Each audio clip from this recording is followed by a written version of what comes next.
अलका जोशीचा नमस्कार. ह्या वर्षी ठरवलं, फराळाची बाहेरच ऑर्डर देऊ.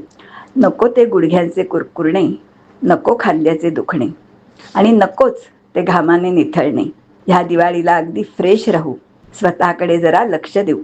तेवढ्यात मुलाने काढले फरमान, आई चिवडा सोडून सगळं बाहेरून आण. म्हटलं पटकन चिवडा करू, बाकी मात्र बाहेरूनच आणू.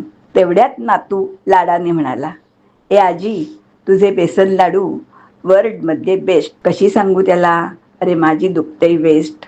म्हटलं ठीक आहे, लाडू तेवढे करू, बाकी मात्र बाहेरूनच आणू. तेवढ्यात नात जवळ आली, तुझीच शंकरपाळी आवडतात म्हणाली.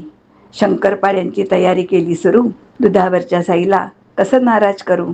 मनात म्हटलं बाकी सगळं मात्र बाहेरूनच आणू. तेवढ्यात सुनबाई म्हणाली, आई लक्ष्मीपूजनाला करंजीची तुम्हीच तर सवय लावली. मग काय, लागले करंजीच्या तयारीला.